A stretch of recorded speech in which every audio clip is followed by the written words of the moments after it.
Okay, because for some reason my go through the headset. I have to use the built-in speakers. All right, let's see if that loves us now. Ooh, hammerhead shark. I'm not speaking right now, but Okay. I haven't muted. Okay. Just make sure you have it unmuted when you. I'm not speaking right now. Okay. I haven't muted. Can people hear me? Just make sure you have it unmuted. Yes. Yep. I can hear someone speaking. Okay. Yeah, it's Rachel. Can people hear me? Just Hi, make sure you Rachel. have it Yes. Yep. I can hear someone speaking. Okay. Yeah, it's Rachel. Can people hear me? Just Hi, make sure you Rachel. have it Yes. Yep. I can hear someone speaking. And there it's was much Rachel. reversing. Can people hear me? Mustard seed. Hi, Rachel. Yes. Midsummer Night's Dream. What are we calling this? Apocalypse Theater? Quarantine. Quarantine. Well, Dream. obviously, Yeah, that's the stream needs to be called Midsummer Night's Stream. That is exactly what Okay, well, yep, Jamie won that one. Not bad. we apparently have 31 people watching us. Jesus, dude. Wait. Is that all of us? Quarantine Theater. A Midsummer Night's Dream. I mean, I'm one of those 31, but Come on, game. I would like to do Discord, please. It says no. Should probably shut the TV off. and hey, if it's on Twitch, that takes care of recording it. Yeah, that's what I was thinking. Yeah. If every single one of us is looking at it, there would be a total of 28 people. So there's 3 others that are not actually listening in that are watching on Twitch. Well, hello there. Four. Everyone say hi to Toby. Well, I'm not. Hi, Toby. No, that would be not. Hi. Discord. Let's call it that. Let's pretend that's what we're doing. Toby.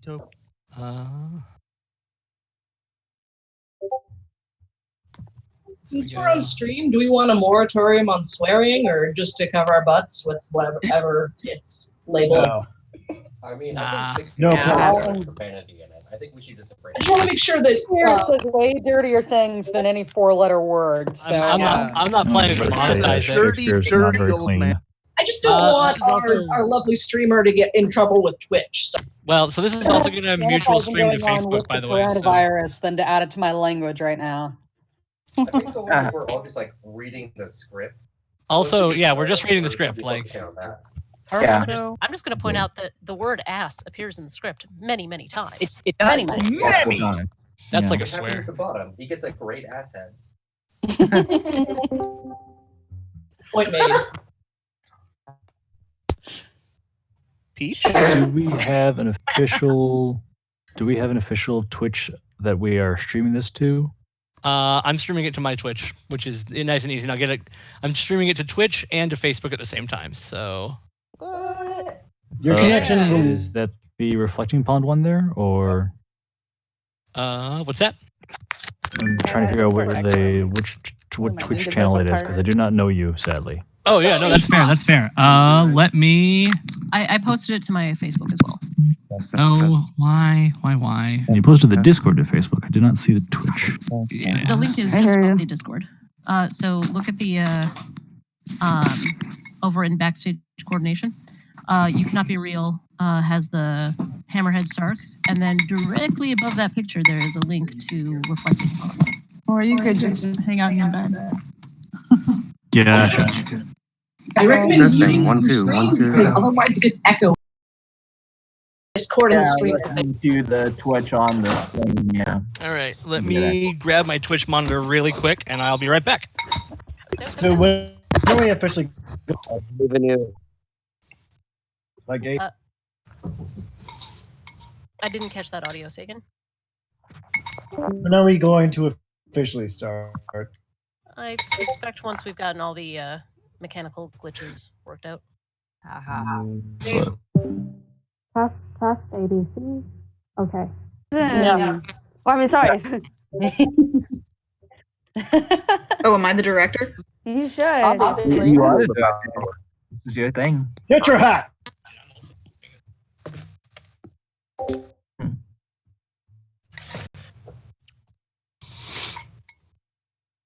Sorry. We have 2 weeks till opening night. I've not even read the script. Now for Hippolyta, our nuptial hour draws on apace. I hear you now. This is like all Connor's my high having school connectivity nightmares. problems. Oh, it seriously is. Everybody's on a different script, and Well, we do have a Shoved on centralized stage. script. We're using the MIT script. It's actually in a pinned post in backstage coordination. So if you don't have a copy, please use that one. I Oh, will neato. actually bring that right up here, and I'm just gonna stick it into the backstage coordination chat right there, so it's easy to find. Oh, there we go. Cool. I have a book. Should I drink before doing this? Drink while doing this. Yeah, I got mine I'm right here. drinking while doing this. Quarantine. I concocted a nectar. So. I'm gonna go get my mead. I'm gonna go get rum. So long as you remember where you are in the script, you're all good. I mean, the script is the script, but yeah. I think we should all get at least one F word. Is it like a PG-13 movie? At least one what? Fudge? Sure. That's that's how the F word means. I'm pretty sure I say more than one F word as Puck. And now, good luck. Yeah. I'm at least saying flood, fire, favors, farewell, freckles. Oh wait, no, that's the fairy.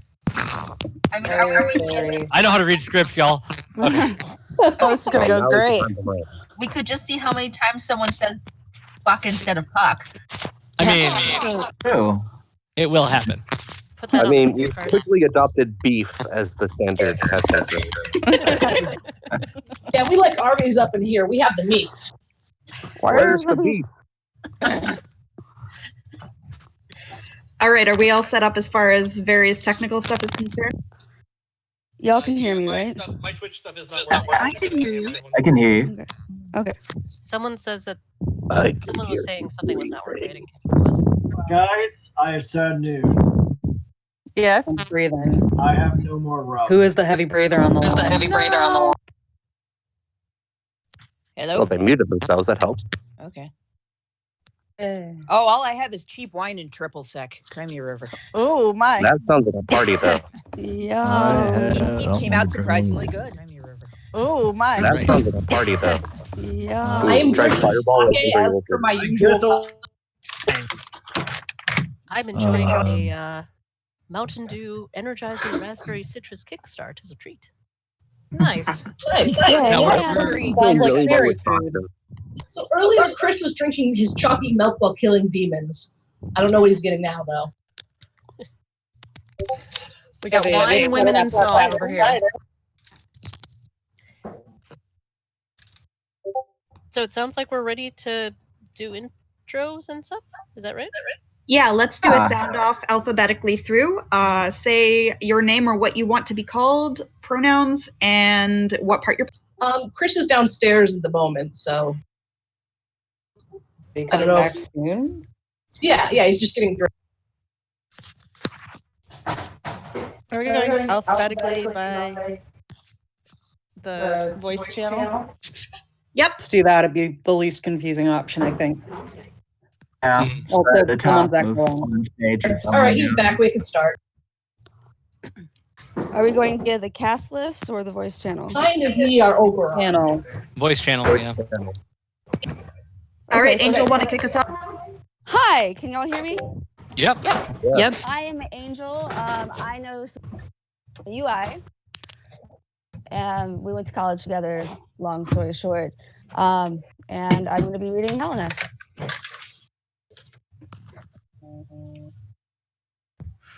Bob. He's an observer. That's Marcin. Ah. Excellent. I am. I'm next, right? Yes. Okay. Hey, shut up. I'm Bonnie Charlie, also known as Chris. I went to college with a bunch of these idiots, and I live in Madison and game with a bunch of the rest of them. And I will be rating Oberon. Hey gang, I'm Brand. I identify as they, them, so please use those. I will be reading for Puck. Hello, friends. It's Claire. I'm reading for flute, and you can use she, her pronouns with me. Please and thank you. Hi, I'm Connor. I will be reading the parts for Theseus and Snout. I did not go to college with any of you. I am Angel's husband and happy to be invited. Yay, hubby. Hi, I'm Karita. I'll be reading the part of Bottom, and I know people because I know them. I did not go to college with anyone. I date and live with Jamie and Claire, who some of you know. Hey, Jamie and Claire. I'm Dominic. Real name Adam. He, him, his. I went to college with these fools, many of these fools anyway, and I will be playing the part of Starveling and Snub. Don't worry, I'm not really a lion. I am Duke. He, him. I'm going to be the lighting technician, so I'm absolutely worthless in this production. And yep.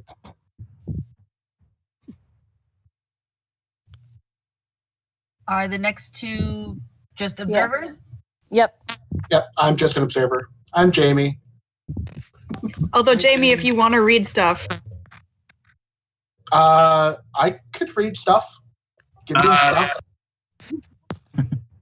I think we're still missing a rude mechanical or two. We'll figure it out when we get to that scene. Sounds good. Are we still done with introductions? All right, I'm Katie. Pronouns she, her, and lifelong friend with Susan and also Karita. Hi, I'm Kitaguya, Marissa. I went to college with some of these fools and game with other of them. And I am married to Chris. My name is Nexus, and I have only larked with these people, and I don't know half these people, but I'm happy to know these people. I think you're going. I did not go to college with any of you, and I will be reading Egress. We skipped some people. Oh, I forgot to say who I was reading. Oops, I'm reading Cobweb. The We sound skipped cutting out. Titania. Yeah. Is it okay? The sound cut out for me. I'm Stephanie. I go by she, her pronouns, please. I went to Beloit College, so yay, fellow Beloiters doing this. I used to live in Madison. I now live in Alexandria, Virginia, and I am playing Titania today. And I'm Maureen. I'm just watching, but I went to Lawrence with the half of us Hi, went to Maureen. college together at Lawrence. Hey, Maureen.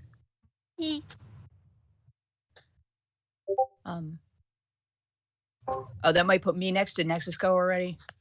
Yes. Yes. Yep. Okay, so I'm Rachel, playing Mustard Seed. Went to Lawrence. I'm a UI, but I'm not sure if I was actually a contemporary of anybody else here. But that's how I know Susan, and yeah.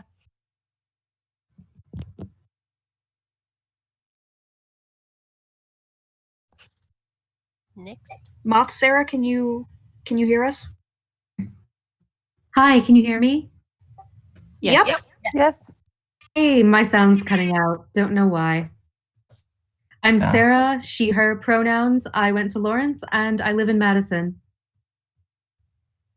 Okay, I am also Sarah, UI class of 2007, and I'll be playing Hippolyta, warrior princess.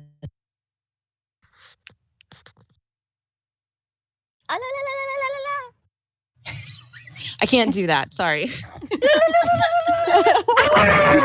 Everyone else is great. You can do it for me. Fantastic. Hi, Mother. I'm Sarah Nunes. I'm Is it me? Susan's aunt. I'm listening in. I'm Sarah Nunes. I am Snap. He, him, are they, them. And I went to Lawrence with a lot of people here. I am UI and I am playing Demetrius today. And reading stage directions. Snap, can you hear us? Snap, can you hear us? This will be awkward. Awkward or awesome. Also, everyone, Sarah Nunes is the aunt I keep talking about who was in Visva a long time ago. Cool. Not that long ago. I'm also a fellow Beloit grad, whoever mentioned Beloit, but it was like 40 years ago. Turtles all the way down. Did you end up going to school with Shelley Monkern? Aunt Sarah, what year were you in Beloit Science Fiction and Fantasy? Well, I was a class of 79, so it restarted, I think, that year, actually. Cool. So she's got like legit street cred.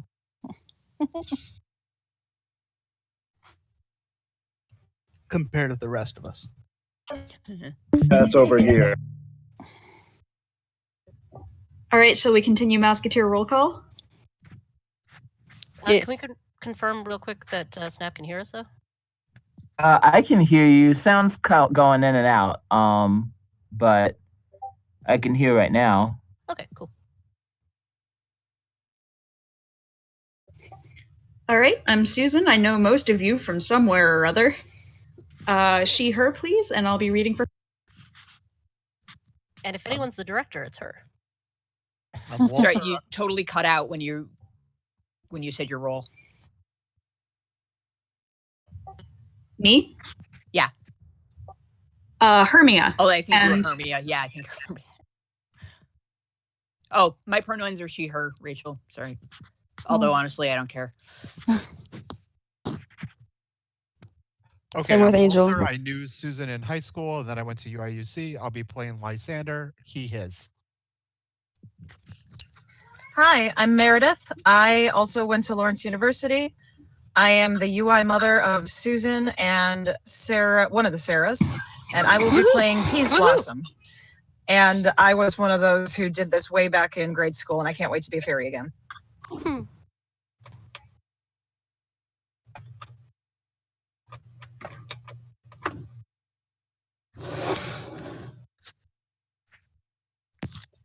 Amanda, can you hear us?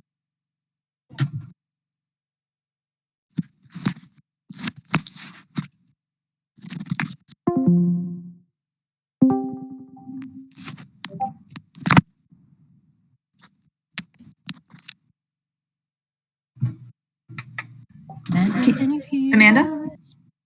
Oh there, fellow straights. What are you in? Yeah, right. Place is having mic problems.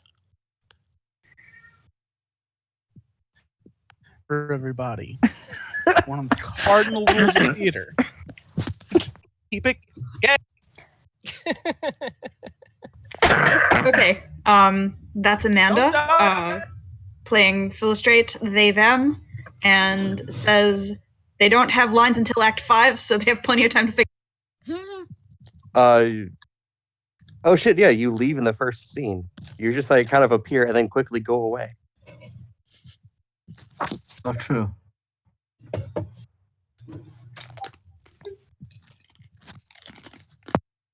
Who's eating chips? Right. That was me. Sorry, pizza. I'll mute. Be mindful of your mute button. All right, shall we kick off? Woohoo! Yes. Woo! Absolutely. Does someone want to share their screen and have the script up so we have generally an idea of where we are? Let me see if I can figure out how to do that, and I'm happy to do so. Never actually had to share a screen before. Right under where it says voice connected, there's a little go live button. If you click on that, it should let you go live and select whatever window you want. All right. Don't judge me on go live. Don't judge how many tabs I got open on that. No judging at all. I'm a classroom teacher. You should Wait, see wait, it. wait, do what? So for the rest of us, just mouse over Dominic, and where it says live, just click, mouse over. There's a pop-up that says join stream. Dominic. It's right up at the This top one that's highlighted right now because I'm talking. All right, I see. Sweet. Oh, you have your screen in all like fancy text. I'll do that. What? Oh my god, Oh, so I've many just got, times. I've got dark mode on. That's all. I didn't know there was dark mode. Yeah. You learn something new every day. Neither did I. Yeah, dark reader. No, on, this is Wraith mode. Dark reader on Firefox. Good shot. Firefox. Can confirm. Use it too. It's great.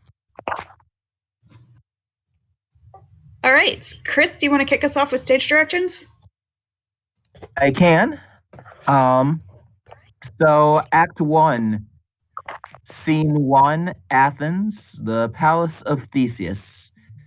Enter Theseus, Hippolyta, Philostrates, and attendants.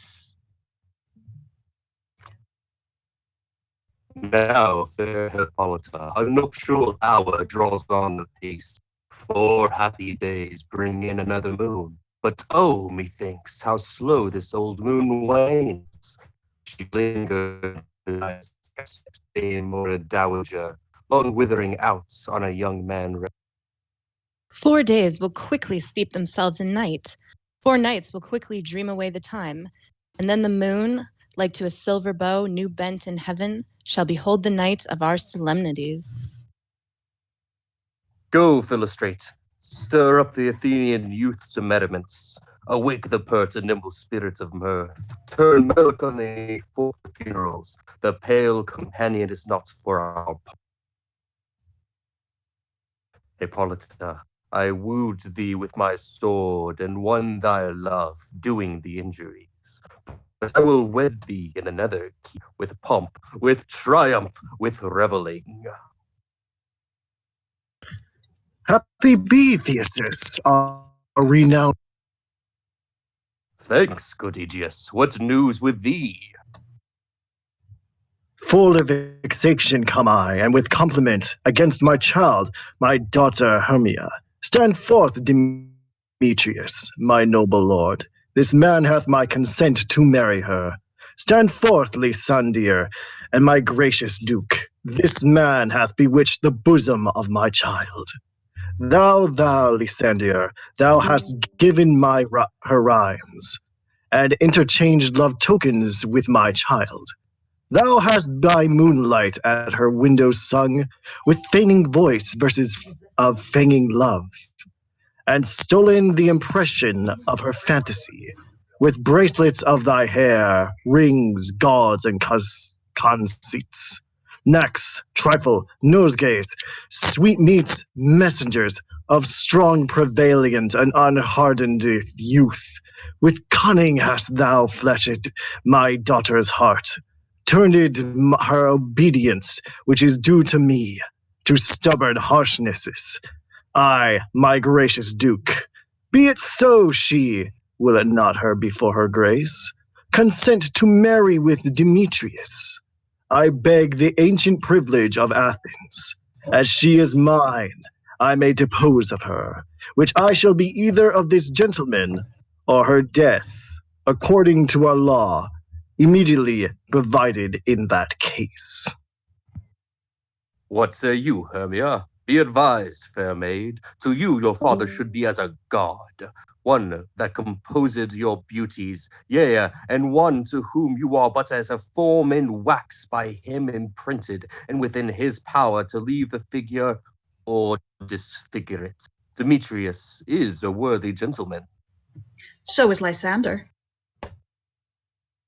In himself he is, but in this kind, wanting your father's voice, the other must be held the worthier. I would my father looked but with my eyes. Rather your eyes must with his judgment look. I do entreat your grace to pardon me. I know not by what power I am made bold, nor how it may concern my modesty in such a presence here to plead my thoughts, but I beseech your grace that I might know the worst that may befall me in this case, if I refuse to wed Demetrius. Either to die the death or to abjure forever the society of men. Therefore, fair Hermia, question your desires, know of your youth, examine well your blood, whether, if you yield not to your father's choice, you can endure the livery of a nun. For I to be in a shady cloistered mood, to live a barren sister all your life, chanting fate hymns to the cold fruitless moon. Thrice blessed they that master so their blood, to undergo such maiden pilgrimage. but earthier happy to the roses distilled than that which withered on the virgin thorn grows, lives, and dies in a single blessedness. So will I grow, so live, so die, my lord, ere I will my virgin patent up unto his lordship, whose unwished yoke my soul consents not to give sovereignty. Take time to pause, and by the next new moon, the sealing day betwixt my love and me, for everlasting bond of fellowship, upon that day either prepare to die for disobedience to your father's will, or else to wed Demetrius as he would, or on Diana's altar to protest for austerity and single life.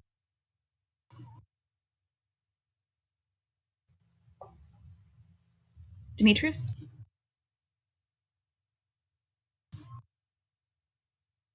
Demetrius died. Snap. Oh, snap. Well, that solved that quickly. Line. Anyone want to step in? Relent, sweet Hermia, and Lysander, yield thy crazed title to my certain right. You have her father's love, Demetrius. Let me have Hermia's. Do you marry him? Scornful Lysander, true hath my love. It is my love shall render him, and she is mine, and all my right of her. I do estate unto Demetrius. I am, my lord, as well derived as he, as well possessed. My love is more than his.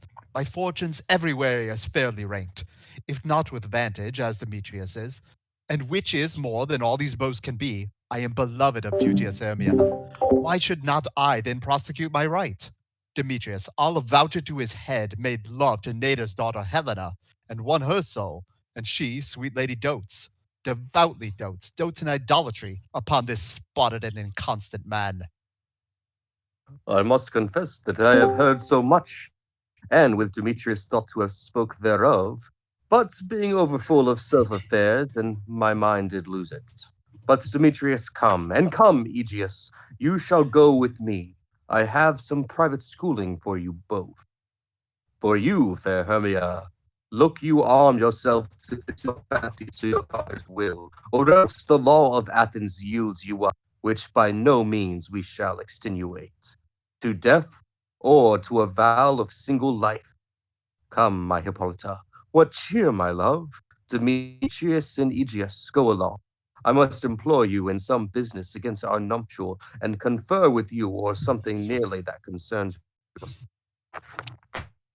With duty and desire we follow you.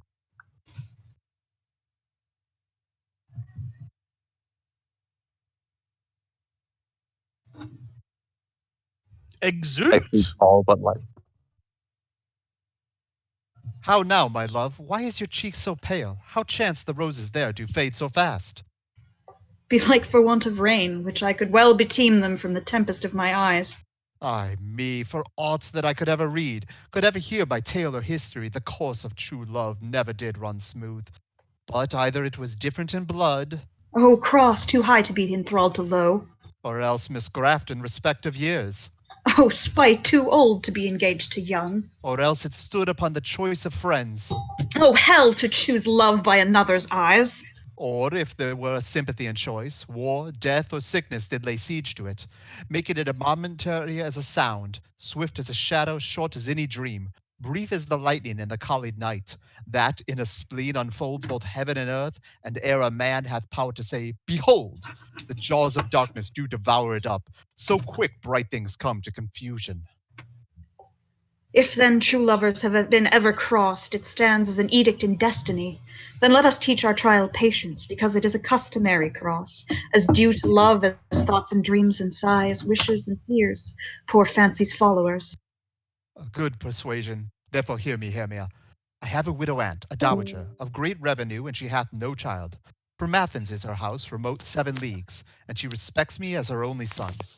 There, gentle Hermia, may I marry thee, and to that place the sharp Athenian law cannot pursue us.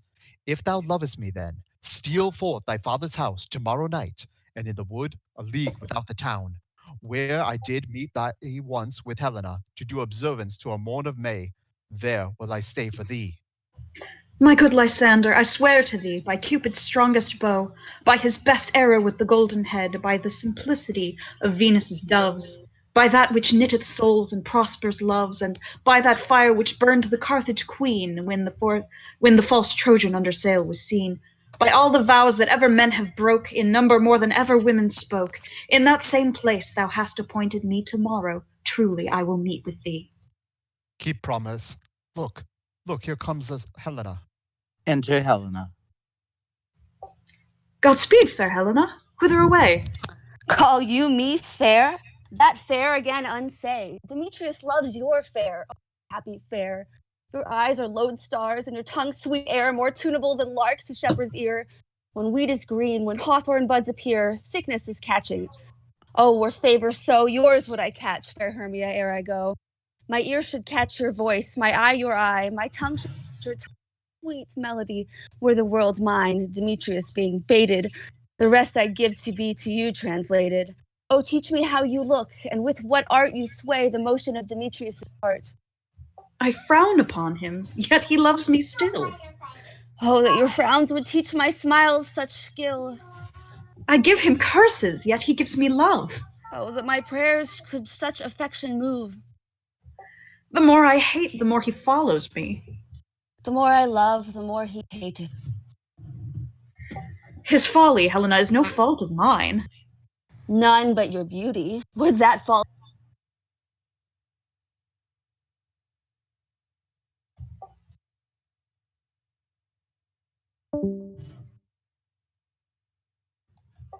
Did we lose Angel?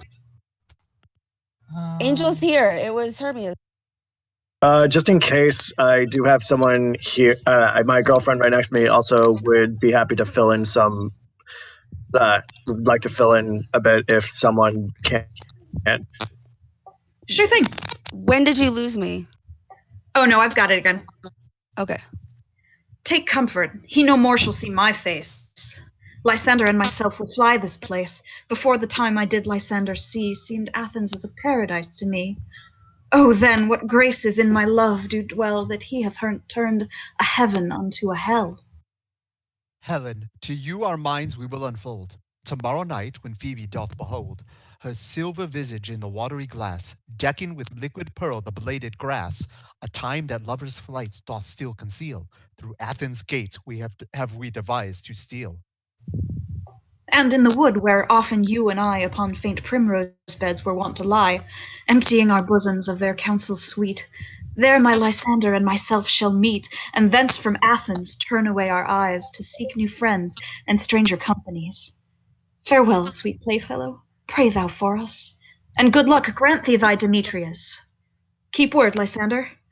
We must starve our sight from lovers' food till morrow deep midnight. I will, my Hermia. Exit Hermia. Helena, adieu. As you on him, Demetrius dote on you. Exit. How happy some or other some can be. Through Athens I am thought as fair as she, but what of that? Demetrius thinks not so. He will not know what all but he know, and as he errs, doting on Hermia's eyes, so I admiring of quality, things base and vile, folding no quantity. Love can transpose to form and dignity. Love looks not with the eyes, but with the mind, and therefore is winged Cupid painted blind. Nor hath love's mind of any judgment taste, wings and no eyes, figure unheedy. And therefore is love said to be a child, because in choice he is so oft beguiled. As waggish boys in game themselves forswear, so as the boy love is perjured everywhere. For ere Demetrius looked on Hermia's eyne, he hailed down oaths that he was only mine. And when this hail some heat from Hermia felt, so he dissolved, and showers of oaths did melt.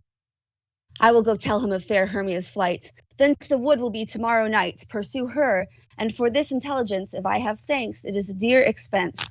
But herein mean I to enrich my pain, to have his sight thither and back again. Exit. Scene 2, Athens, Quince's house. Enter Quince, Nug, Bottom, Flute, Snout, and Starveling. Is all our company here? You are best to call them generally, man by man, according to the script. Here is the scroll of every man's name, which is thought fit. through all Athens to play our interlude before the Duke and Duchess on his wedding day at night. First, good Peter Quince, say what the play treats on. Then read the names of the actors, and so grow to a point. Mary, our play is the most lamentable comedy and most cruel death of Pyramus and Thisbe. A very good piece of work, I assure you, and a merry. Now, good Peter Quince, call forth your actors by the scroll. Masters, spread yourselves. Answer as I call you, Nick Bottom, the Weaver.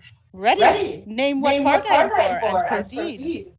You, Nick Bottom, are set down for Pyramus. What is Pyramus? A lover or a tyrant? A lover that kills himself most gallant for love. That will ask some tears in the true performing of it. If I do it, let the audience look to their eyes. I will move storms, I will condole in some measure. To the rest, yet my chief humor is for tyrant. I could play Hercules rarely, or a part to tear a cat into, to make all split. The raging rocks and shivering shocks shall break the locks of the prison gates, and Phoebus' car shall shine from far and make and mar the foolish fates. This was lofty. Now name the rest of the players. This is Hercules' vein, a tyrant's vein. A lover is more condoling. Francis Flute, the bellows mender. Here, Peter Quince. Flute, you must take Thisbe on you. What is Thisbe? A wandering knight? It is the lady that Pyramus must love. Nay, faith. Let me not play a woman. I have a beard coming. That's all fun. You shall play it in a mask, and you may speak as small as you will. And I may hide my face. Let me play Thisbe too. I'll speak in a monstrous little voice. Thisbe, oh, Pyramus, dear lover, Thisbe, dear, and lady dear.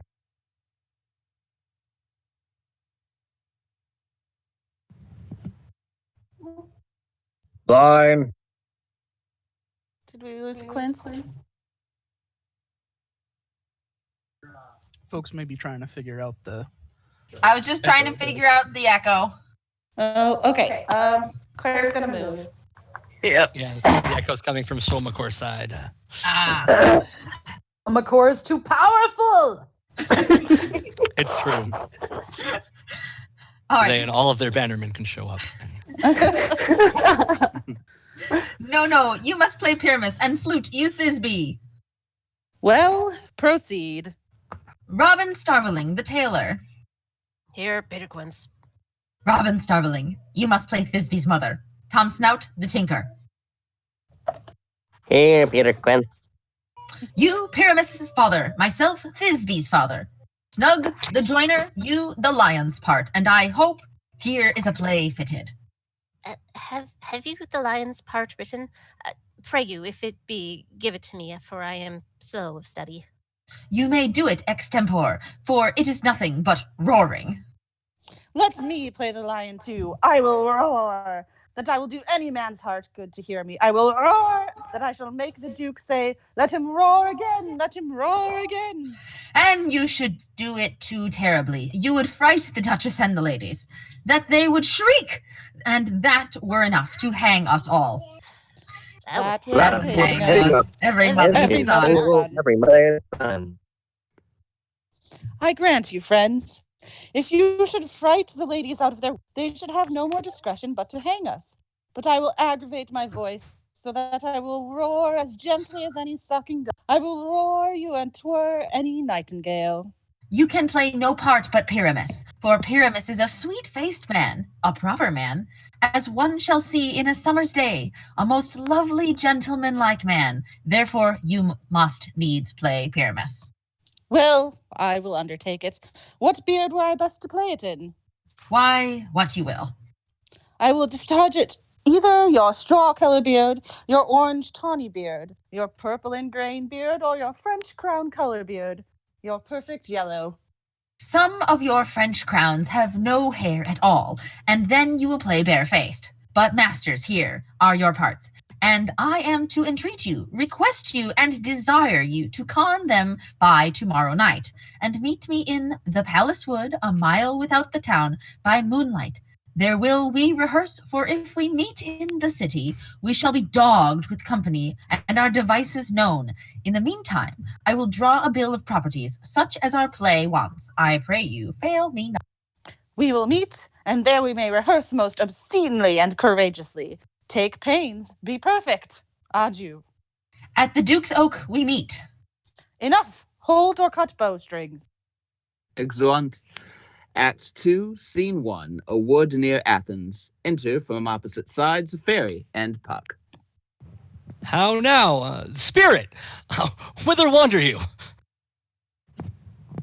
Someone want to jump in as fairy? Yeah, Over I hill. can. Oh, go ahead. Nexus, get your girl. Oh. All right, give me one moment. I can do it too. Yeah, she's coming. Over hill, over dale, Oh, through wait. bush and Sorry. briar, over park, over pale, through flood, through fire, I do wander everywhere, swifter than the moon's sphere, and I serve the fairy queen to do her orbs upon the green. The cowslips tall, her pensioners be. In their gold coats, spots you see, those be rubies, fairy favors. In those freckles live their savors, and I must go seek some dewdrops here, and hang a pearl in every cowslip's ear. Farewell, thou lob of spirits, I'll be gone. Our queen and our elves come here anon. The king doth keep his revels here tonight. Take heed the queen come not within his sight, for Oberon is passing fell and wrath. Because she as her attendant hath a lovely boy stolen from an Indian king. She never had so sweet a changeling, and jealous Oberon would have the child, knight of his train to trace the forests wild. But she, perforce, withholds the loved boy, crowns him with flowers, and makes him all her joy. And now they never meet in Grover Green, by fountain clear or spangled starlight sheen.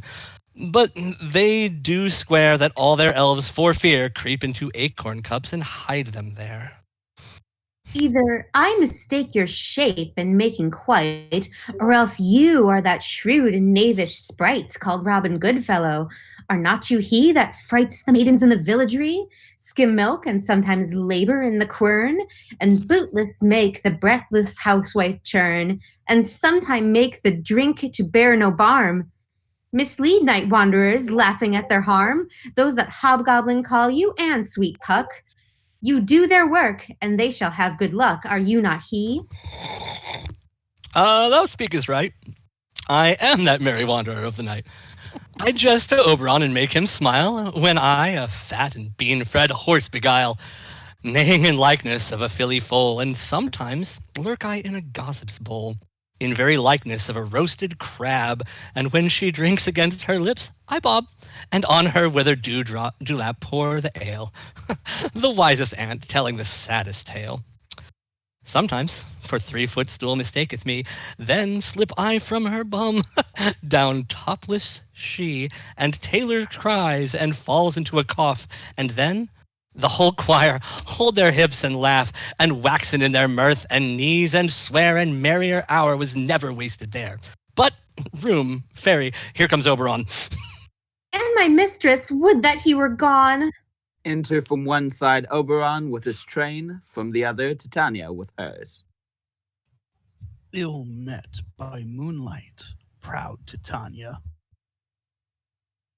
What jealous Oberon? Fairy, skip hence. I have forsworn his bed and company. Tarry, rash wanton. Am I not thy lord? I must be thy lady, but I know when thou hast stolen away from fairyland, and in the shape of Corin sat all day, playing on pipes of corn and versing love to amorous Philida. Why art thou here, come from the farthest steep of India? But that, forsooth, that bouncing Amazon, your buskinned mistress and your warrior love, to Theseus must be wedded, and you come to give their bed joy and prosperity. How canst Shame, Titania. Glance at my Hippolyta, knowing I know thy love to Theseus. Didst thou not lead him through the glimmering night from Perigenia, whom he ravished, and make him with fair Aegle break his faith with Ariadne and Antipia? These are the forgeries of jealousy. And never, since the middle summer spring, met we on hill, in dale, forest, or mead, by paved mountain or by rushy brook, or in the beached margent of the sea, to dance our ringlets to the whistling wind. But with thy brawls thou hast disturbed our sport. Therefore the winds, piping to us in vain, as in revenge, have sucked up the sea, contagious fogs, which, falling in the land, hath every pelting river made so proud that they have overborne their continents. The ox hath therefore stretched his yoke in vain, the plowman lost his sweat, and the green corn hath rotted ere his youth attained a beard.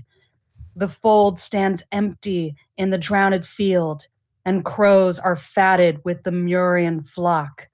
The 9 men's morris is filled with mud, and the quaint mazes in the wanton green, for lack of tread, are undistinguishable. The human mortals want their winter here. No night is now with him or carol blessed. Therefore the moon, the governess of floods, pale in her anger, washes all the air, that rheumatic diseases do abound.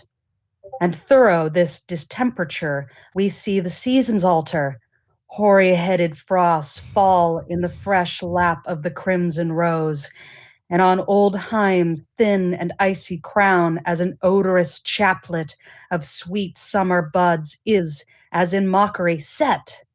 The spring, the summer, the childing autumn, angry winter change their wonted liveries, and the mazed world, by their increase, now knows not which is which.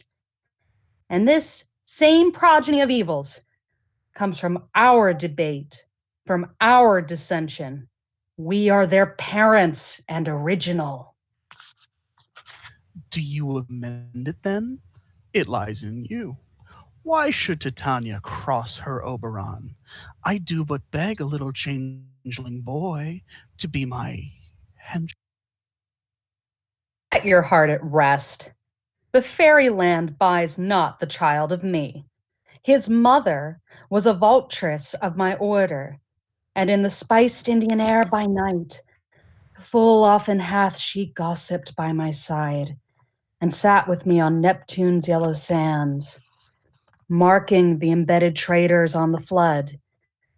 When we have laughed to see the sails conceive and grow big-bellied with the wanton wind, which she, with pretty and with swimming gait, following, her womb then rich with my young squire, would imitate and sail upon the land to fetch me trifles and return again, as from a voyage rich with merchandise. But she, being mortal, of that boy did die. And for her sake, I do rear up her boy. And for her sake, I will not part with him. How long within this wood intend you stay? Chance till Theseus's wedding day.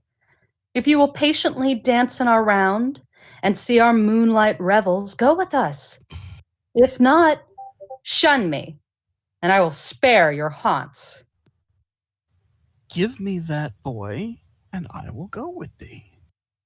Not for thy fairy kingdom. Fairies, away! We shall chide downright if I longer stay. Exit Titania with her train. Well, go thy way. Thou shalt not from this grove till I torment thee for this injury. My gentle Puck, come hither. Thou rememberest, since once I sat upon a quarry and heard a mermaid on a dolphin's back, uttering such dulcet and harmonious breath that the rude sea grew civil at her song, and certain stars shot madly from their spheres to hear the sea maid. Oh, I remember. Every time I saw What the heck? This is so good. that was, yeah, Marissa laughing through my mic. Anyway, Sorry. that very time I saw, it's not, flying between the cold moon and the earth, Cupid all armed. A certain aim he took at a fair vestal throned by the west, and loosed his love shaft smartly from his bow, as it should pierce 100,000 hearts. But I might see young Cupid's fiery shaft quenched in the chaste beams of the watery moon, and the imperial votaress passed on, in maiden nation fancy free. Yet marked I where the bolt of Cupid fell. It fell upon a little western flower, before milk white, now purple with love's wound, and maidens call it love in idleness. Fetch me that flower, the herb I showed you thee once.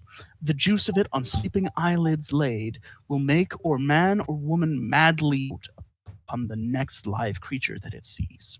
Fetch me this herb, and be there here again, ere the Leviathan can swim. I'll put a girdle around the earth in 40 minutes. Exit.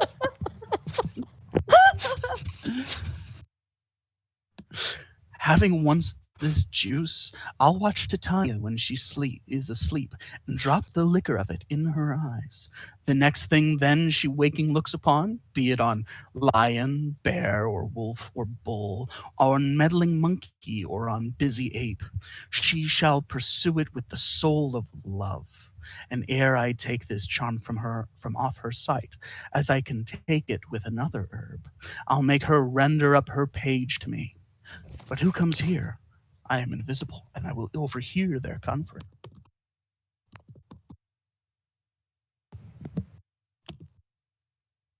Am I still filling in for Demetrius? Snap?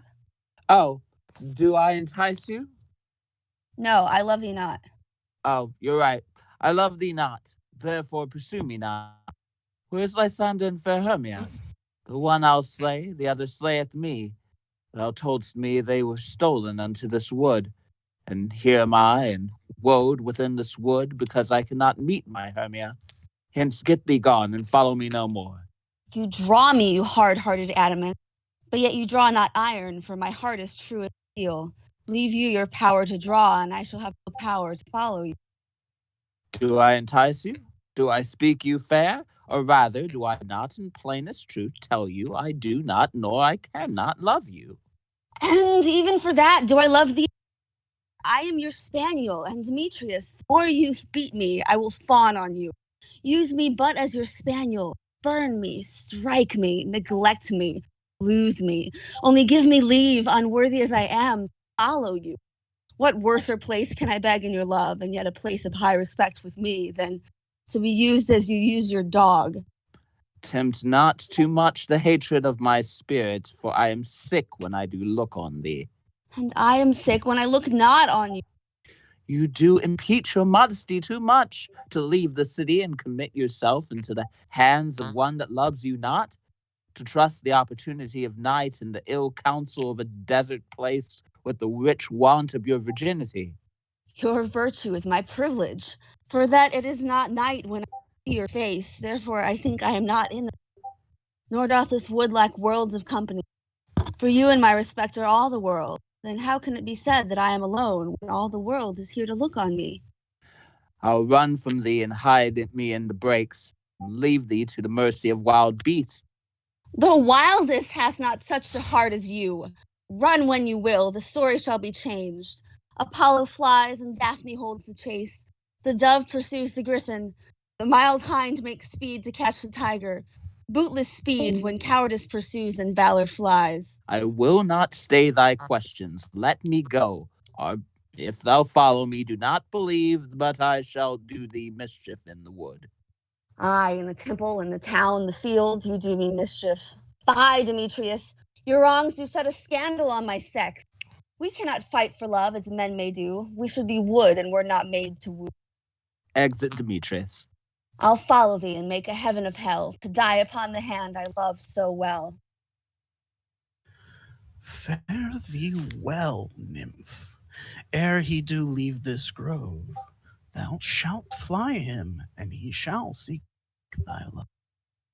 Re-enter Puck. Hast thou the flower there? Welcome, wanderer. Hi, there it is. I pray thee, give it me. I know a bank where the wild time blows, where ox slips and the nodding violet grows, quite over canopied with luscious woodbine, with sweet musk roses eglantine. There sleeps Titania some time of the night, lulled in these flowers with dances and delight. And there the snake throws her enameled skin, weed wide enough to wrap a fairy in. And with the juice of this I'll streak her eyes, and make her full of hateful fantasies. Take thou some of it, and seek through this grove. A sweet Athenian lady is in love with a disdainful youth. Anoint his eyes, but do it when the next thing he espies may be the lady. Thou shalt know the man by the Athenian garments he hath on. Effect it with some care, that he may more fond on her than she upon her love. And look thou meet me here the first cock. Fear not, my lord, your servant shall do it. Exeunt. Scene 3. Scene 2. Wood. Enter Titania. Come now, a roundel and a fairy song. Then, for the third part of a minute, hence, some to kill cankers in the musk rose buds, some war with Rarimus for their leathern wings, to make my small elves coats, and some keep back the clamorous owl that nightly hoots and wonders at our quaint spirits. Sing me now to sleep, then to your offices, and let me rest. La la la la la. Spotted hedge snake, The fairy. spotted snakes with sing. double tongue, thorny hedgehogs be not seen. Fairy noises. Knights and diamonds do not get caught. Not near our fairy queen. Hey, listen. Philomel with melody, singing our sweet lullaby. Lullaby. La la la Hey, la listen. la la la la la. If her heart Hey, will spell no chime, come our lovely lady night. Not getting me to sleep anytime soon. Nope. Somebody take over. I can't do it. Weaving spiders, come not here. Hence, you long-legged spinners, hence. Beetles black, approach not near. Worm nor sail, do no offense. Fear the mare with melody, etc. Hence away, now all is well. Our one aloof stands sentinel.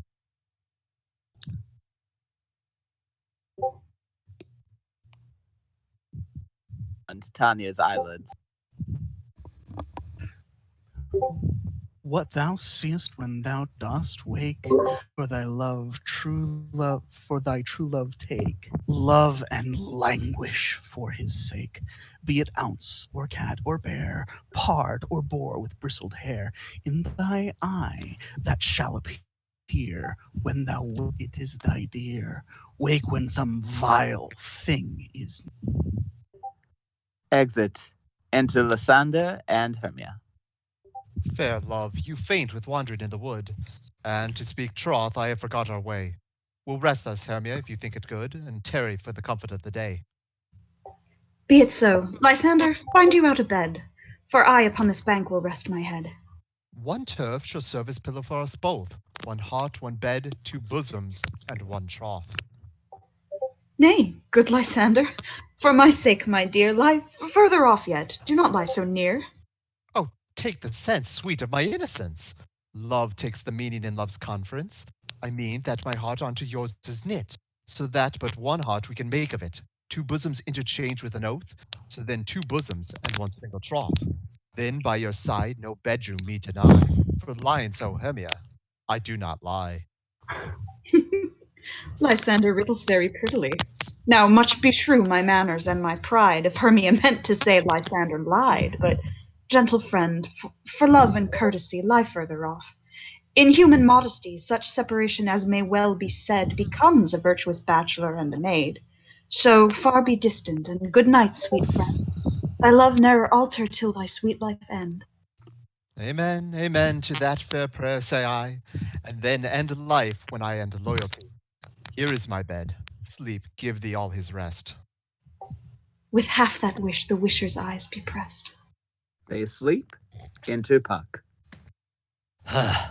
Through this forest I have gone, but Athenian found I none, on whose eyes I might approve this flower's force in stirring love. Night and silence. Who is here? Weeds of Athens he doth wear. This is he, my master said, despised the Athenian maid.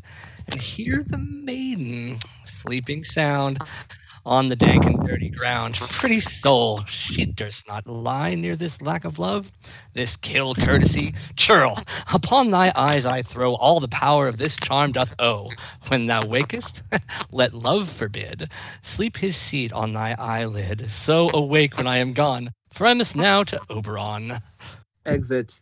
Enter Demetrius and Helena running.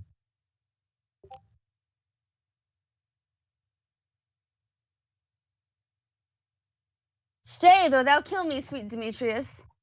I charge thee hence, and do not haunt me thus. Oh, wilt thou, darkling, leave me? Do not so. Stay on thy peril, I alone will go. Exit. I am out of breath in this fond chase. The more my prayer, the lesser is my grace. Happy is Hermia, wheresoe'er she lies, for she hath blessed and attractive eyes. How came her eyes so bright, not with salt tears? If so, my eyes are oftener washed than hers. No, no, I am ugly as a bear, for beasts that meet me run away for fear. Therefore no marvels through Demetrius do, as a monster fly my presence thus. What wicked and dissembling glass of mine made me compare with Hermia's speary eyne? But who is here? Lysander, on the ground, dead or asleep? I see no blood, no wound. Lysander, if you live, good sir, awake. And run through fire I will for thy sweet sake, transparent Helena. Nature so thou art, that through thy bosom makes me see thy heart. Where's Demetrius? Oh, how fit a word is that vile name to perish on my sword. Do not say so, Lysander, say not so. What though he love your Hermia? Lord, what though? Yet Hermia still loves you, then be content. Content with Hermia? No, I do repent. The tedious minutes I have with her have spent. Not Hermia, but Helena I love. Who will not change a raven for a dove? The will of man is by his reason swayed, and reason says you are the worthier maid. Things growing are not ripe until their season, so I, being young, till now ripe not to reason. And touching now the point of human skill, reason becomes the marshal to my will, and leads me to your eyes, where I o'erlook love's stories written in love's richest book. Wherefore was I to this keen mockery born? When at your hands did I deserve this scorn? It's not enough, young man, that I did never know, nor never can deserve a sweet look from Demetrius's eye. But you must flout my insufficiency? Good troth, you do me wrong, good sooth you do, in such disdainful manner me to woo. But fare you well. Perforce I must confess, I thought you lord of more true gentleness. Oh, that a lady, if one man refuse, should of another therefore be abused. Exit. She sees not Hermia. Hermia, sleep thou there, and never mayest thou come Lysander near, for as a surfeit of the sweetest things, the deepest loathing to the stomach brings. Or as tie heresies that men do leave, are hated most of those they did deceive. So thou, my surfeit and my heresy, of all be hated but the most of me, and all my powers address your love and might to honor Helen and to be her knight. Exit. Help me! Lysander, help me!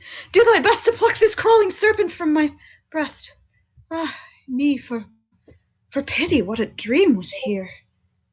Lysander, look how I do quake with fear. Methought a serpent ate my heart away, and you sat smiling at his cruel prey. Lysander? What, removed? Lysander! Lord! What, out of hearing? Gone? No sound, no word? Alack, where are you? Speak! And if you hear, speak of all loves, I swoon almost with fear. Then, no? Then I well perceive you all not nigh. Either death or you I'll find immediately. Exit. Act 3, Scene 1, The Wood. Titania lying asleep. Enter Quince, Snug, Bottom, Flute, Snout, and Starveling. Are we all met? Pat, pat, and here's a marvelous convenient place for our rehearsal. This green plot shall be our stage, this hawthorn brake our tiring house, and we will do it in action as we do before the Duke. Peter Quince. What sayest thou, Bully Bottom? There are things in this comedy of Pyramus and Thisbe that will never please. First, Pyramus must draw sword to kill himself, which the ladies cannot abide. How answer you that? Fair luck and a perilous fear. I believe we must leave the killing out when all is done.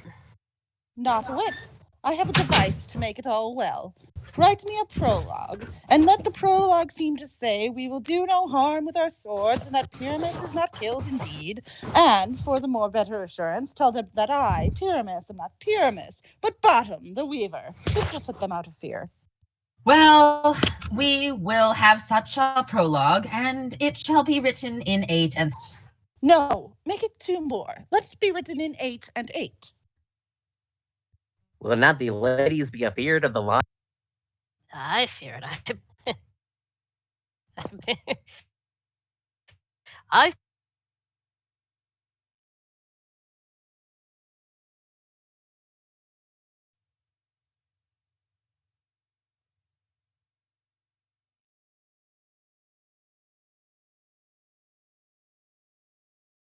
Ladies, and we are... Another prologue must...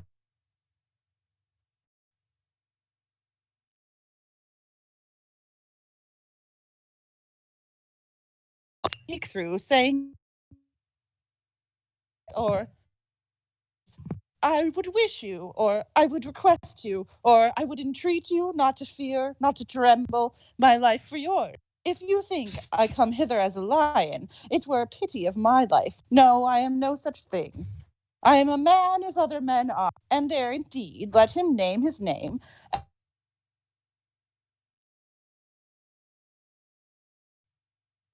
And it shall...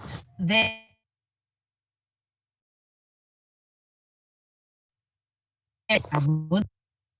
Doth the moon doth shine that night we play our play? A calendar. Look in the almanac. Find out moonshine. Yes, it doth shine that night. Why? Why, then we may leave a casement of the great chamber window where we play open, and the moon may shine in at the casement. Aye, or else one must come in with a bush of thorns and a lanthorn, and say he comes to disfigure or to present the moon, the person of moonshine. Then there is another thing. We must have a wall in the great chamber, for Pyramus and Thisbe, says the story, did talk through a chink of a wall. You can never bring in a wall. What say you, Bottom? Some man or other must present the wall, and let him have some plaster, or some loam, or some rough cast about him, to signify the wall, and let him hold his fingers thus, and through that cranny shall Pyramus and Thisbe whisper. If that may be, then all is well. Come, sit down. Every mother's son, and rehearse your parts. Pyramus, you begin. When you have spoken your speech, enter that break, and so every one according to his cue. Enter Puck behind. What hempen homespuns are we swaggering here? So near the cradle of the fairy queen. What? A play toward? I'll be an auditor, an actor too. Perhaps if I see cause. Speak, Pyramus, Thisbe, stand forth. Thisbe, the flowers of odious savors sweet. Odors. Odors, savors sweet. So hath thy breath, my dearest Thisbe dear. But hark, a voice. Stay thou but here a while, and by I will to thee appear. Exit. A stranger Pyramus than e'er played here. Exit. Must I speak now? I, Mary, must you, for you must understand he goes, but to see a noise that he heard, and is to come again. Most radiant Pyramus, most lily white of hue, of color like the red rose on triumphant briar, most brisky juvenile most lovely Jew, as truest horse, that yet would never tire. I'll meet thee, Pyramus, at Ninny's tomb. Ninna's tomb, man. Why? You must not speak that yet. That you answer to Pyramus. You speak all your part at once. Cues and all. Pyramus, enter. Your cue is past. It is never tire. Oh, as truest horse, that yet would never tire. If I were Puck and bottom with an ass's head. If I were fair, Thisbe, I were only thine. Oh, monstrous! Oh, strange! We are haunted prey. Masters, fly, masters, help! Exeunt quince, snug, flute, snout, and startling. I'll follow you. I'll lead you about around. Through bog, through bush, through brake, through briar. Sometimes a horse I'll be, sometimes a hound. A hog, a headless bear, sometimes a fire, and neigh, and bark, and grunt, and roar, and burn. Like horse, hound, hog, bear, fire, at every turn. Exit. Why do they run away? This is the knavery of them to make me afeard. Re-enter snout. Oh, bottom, thou art changed. What do I see on thee? What do you see? You see an ass head of your own, do you? Exit snout. Re-enter Whoa. Bless thee, bottom, bless thee. Thou art translated. I can't. Exit. I see their knavery. This is to make an ass of me, to fright me if they could. But I will not stir from this place, do what they can. I will walk up and down here, and I will see that they shall hear I am not afraid. The ouse so cock so black of hue, with orange tawny bill, the throstle with his note so true, the wren with little quill. What angel wakes me from my flowery bed? The finch, the sparrow, and the lark, the plain song cuckoo gray, whose note full many a man doth mark, and dares not answer nay. For indeed, who shall set his wit to so foolish a bird? I would never give a bird the lie, though he cry cuckoo ever so. Oh, I pray thee, gentle mortal, sing again. My ear is much enamored of thy note, so is mine eye enthralled to thy shape, and thy fair virtue's force perforce doth move me, on the first view to say, to swear, I love thee. Methinks, mistress, you should have little reason for that. And yet, to say the truth, reason and love keep little company together nowadays, the more the pity that some honest neighbors will not make them friends. Nay, I can leak upon occasion. Thou art as wise as thou art beautiful. Not so, neither. But if I had wit enough to get out of this wood, I have enough to serve my own turn. Out of this wood do not desire to go. Thou shalt remain here, whether thou wilt or no. I am a spirit of no common rate. The summer still doth tend upon my state, and I do love thee. Therefore go with me. I give thee fairies to attend on thee, and they shall fetch thee jewels from the deep, and sing while thou on pressed flowers dost sleep. And I will purge thy mortal grossness, so that thou shalt like an airy spirit go, a peace blossom, cobweb, moth, and mustard seed. Into peace blossom, cobweb, moth, and mustard seed. Ready? And I. And I. And I. And I. Where shall Where we shall go? we Where shall go? we go? Kind and courteous to this gentleman. Hop in his walks and gambol in his eyes. Feed him with apricots and dewberries, with purple grapes, green figs, and mulberries. The honey bags steal from the humble bees, and for night tapers crop their waxen thighs, and light them at the fiery glowworm's eyes, to have my love to bed and to arise, and pluck the wings from painted butterflies, to fan the moonbeams from his sleeping eyes, nod to him, elves, and do him courtesies. Hail, mortal. Hail. Hail. Hail. I cry your worship's mercy. Heartily, I beseech your worship's name. Cobweb. I shall desire you of more acquaintance, good Master Cobweb. If I cut my finger, I shall make bold with you. Your name, honest gentleman. Peas Blossom. I pray you, commend me to Mistress Squash, your mother, and to Master Peascod, your father. Good Master Peasblossom, I shall desire you of more acquaintance too. Your name, I beseech you, sir. Mustard Seed. Good Master Mustard Seed, I know your patience well. That same cowardly, giant-like ox beef hath devoured many a gentleman of your house. I promise you your kindred had made my eyes water ere now. I desire your more acquaintance, good Master Mustard Seed. Wait upon him, lead him to my bower. The moon, methinks, looks with a watery eye, and when she weeps, weeps every little flower, lamenting some enforced chastity. Tie up my lover's tongue, bring him silently. Excellent. Scene 2, another part of the wood. Enter Oberon. Before we start scene 2, may I just say that you guys are killing this.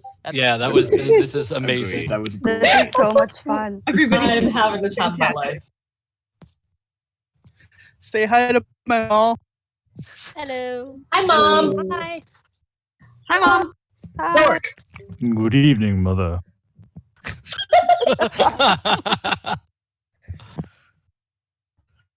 I would just like to let me say I didn't know finish how much I wanted to play this part until now. All right, come on, guys. We're serious actors now. Chris has to get in the mode. Beef. Mode. Enter Oberon. Titania be awakened. Then what it was that next came in her eye, which she must dote on in extremity. Enter Puck. Here comes my messenger. How now, mad spirit? What night rule now about this haunted grove? My mistress with a monster is in love. Near to her close and consecrated bower, while she was in her dull and sleeping hour, a crew of patches, rude mechanicals that work for bread upon Athenian stalls, were met together to rehearse a play intended for great Theseus' nuptial day. Oh, thou shallowest thick skin of that barren sort, who Pyramus presented in their sport, forsook his scene and entered in a break, when I did him at this advantage take an ass. No, I fixed on his head. Anon, his Thisbe must be answered. And forth my mimic comes, and when they him spy as Hey, guys. wild geese. Sorry to interrupt, but I have to bounce. I'll get catch you later. All right, later. Wait, who's that? What What? were you playing? Anyone know who that was? No idea. That was Nexus. Nexus was playing. Nexus was Aegeus. Okay. Oh, okay. Cool. If you want, I can play Aegeus. Sweet. And ass's head. An ass's null. I fixed it on his head. Anon, his Thisbe must be answered. And forth my mimic comes, and they him spy as wild geese that the creeping fowler eye, or russet padded chose, many in sort, rising and cawing at the gun's report, sever themselves and madly sweep the sky. So at his sight away his fellows fly, and at our stamp here o'er and o'er one falls. Ah, he murder cries and help from Athens calls. Their sense thus weak, lost with their fears thus strong, made senseless things begin to do them wrong. For briars and thorns at their apparel snatch, some sleeves, some hats, from yielders all things catch. Ah, I led them on in this distracted fear, and left sweet Paramus translated there. When in that moment so it came to pass, Titania waked, and straight away loved an Thank you ass. very much. Excellent. This falls out better than I could devise. But hast thou yet latched the Athenian's eyes with the love juice, as I did bid thee do? I took him sleeping.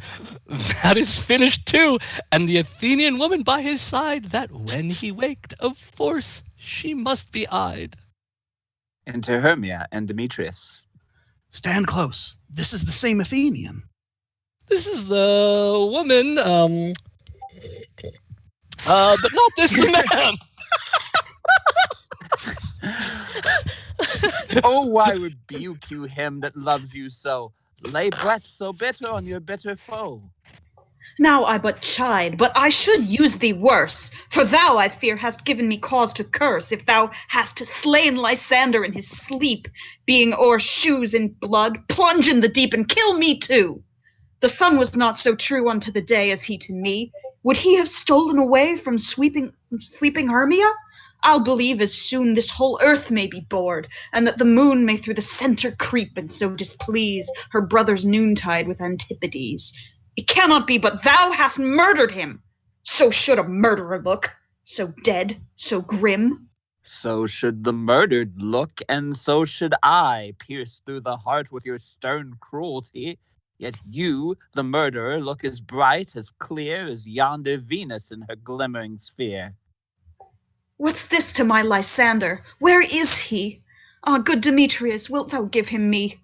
I had rather give his carcass to my hounds. Out, dog! Out, cur! Thou drivest me past the bounds of maiden's patience. Hast thou slain him then? Henceforth be never numbered among men. Oh, once tell true, even for my sake. Durst thou have looked upon him being awake, and hast thou killed him sleeping? Oh, brave touch! Could not a worm, an adder, do so much? An adder did it, for with doubler tongue than thine, thou serpent, never adder stung. You spend your passion on a misprized mood. I am not guilty of Lysander's blood, nor is he dead for aught that I can tell. I pray thee, then, tell me that he is well. And if I could, what should I get therefore? A privilege never to see me more, and from thy hated presence part I so. See me no more, whether he be dead or no. Exit. There's no following her in this fierce vein. Here, therefore, for a while I will remain, so sorrow's heaviness doth heavier grow. For debt that bankrupt sleep doth sorrow owe, which now I, in some slight measure it will pay, if for his tender here I make some stay. Lies down and sleeps. What hast thou done? Thou hast mistaken quite, and laid the love juice on some true love's sight. Of thy misprision must perforce ensue some true love turned, and not a false turn true. Then fate o'errules that one man holding troth, a million fail, confounding oath on oath. About the wood go swifter than the wind, and Helena of Athens, look thou find, all fancy sick she is and pale of cheer, with sighs of love that costs the fresh blood dear. By some illusion see thou bring her here. I'll charm his eyes against she do. I go. Look how I go! Swifter than the arrow from the Tartar's bow. Exit. Flower of this purple dye, hit with Cupid's archery, sink in apple of his eye, when his love he doth espy, that her shine obviously as the Venus of the when thou will, if she be by, beg of her. Re-enter Puck. Captain of our fairy band, Helena is here at hand, and the youth mistook by me, pleading for a lover's fee. Shall we their fond pageant see? Lord, what fools these mortals be. Stand aside. The noise they make will cause Demetrius to. Then we'll do it once woo one. That must needs be sport alone. And those things do best please me that befall prosperously. Into Lysander and Helena. Why should you think that I should woo and scorn? Scorn and derision never come in tears. Look, when I vow, I weep, and vows so born, in the nativity all truth appears. How can these things in me seem scorn to you, bearing the badge of faith to prove them true? You do advance your cunning more and more. When truth kills truth, oh devilish holy fray, these vows are Hermia's. Will you give her o'er? Weigh oath with oath, and you will nothing weigh. Your vows to her and me, put in two scales, will even weigh, and both as light as tails. I had no judgment when to her I swore. Nor none in my mind, now you give her. Demetrius loves her, and he loves not you. Oh, Helena, goddess, nymph, perfect, divine. To what, my love, shall I compare thine eye? A crystal is muddy. Oh, how ripe and show thy lips like those kissing cherries tempting grow. That pure congealed white, high tar snow, fanned with the eastern wind, turns to a crow when thou hold'st up thy hand. Oh, let me kiss this princess of pure white, this seal of bliss.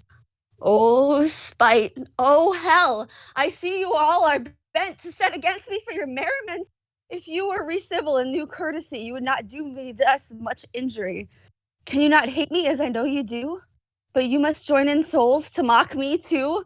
If you were men, as men you are in show, you would not use a gentle lady so, to vow and swear and superpraise my parts, when I am sure you hate me with your hearts. You both are rivals and love Hermia, and now both rivals to mock Helena? A trim exploit, a manly enterprise, to conjure tears up in a poor maid's eyes with your derision. None of noble sort would so offend a virgin and extort a poor soul's patience, all to make you sport. You are unkind, Demetrius. Be not so. For you love Hermia. This you know I know. And here, with all good will, with all my heart, in Hermia's love, I yield you up my part, and yours of Helena to me bequeath, whom I do love and will do till my death. Never did mockers waste more idle breath.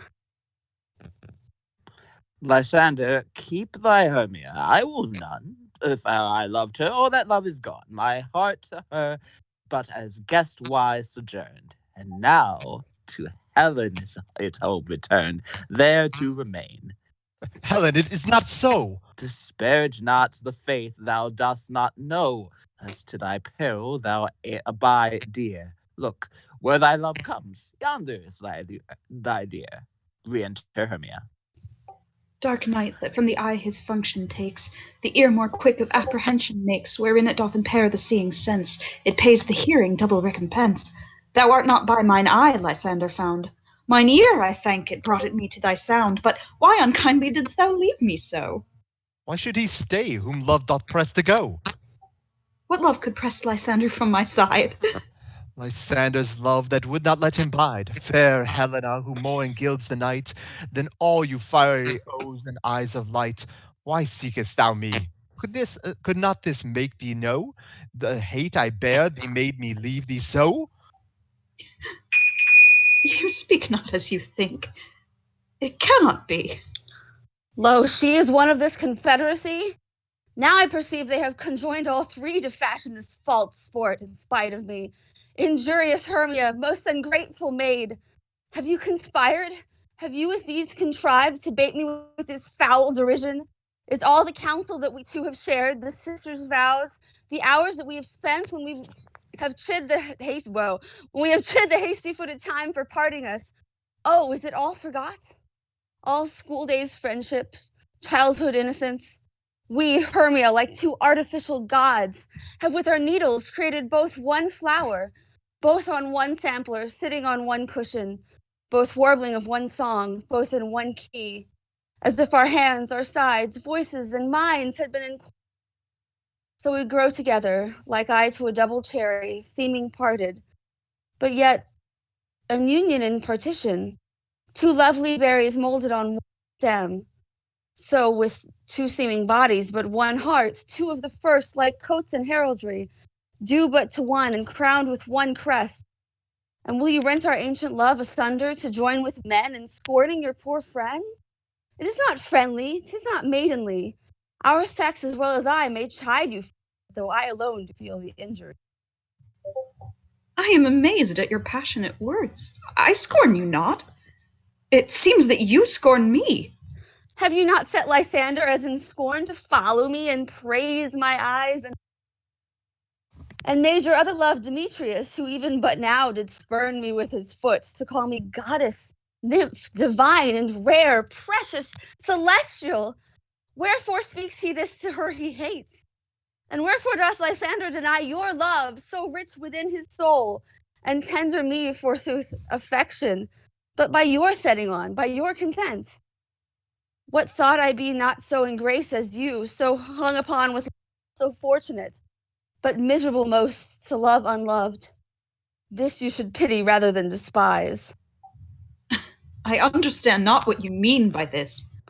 I do persevere, counterfeit sad looks, make mouths upon me when I turn my back, wink at each other, hold the sweet jest up. This sport, well carried, shall be chronicled. If you have any pity, grace, or manners, you would not make me such an argument. But fare ye well, 'tis partly my own fault, which death or absence soon shall remedy. Stay, gentle Helena, hear my excuse, my love, my life, my soul, fair Helena. Oh, excellent. Sweet, do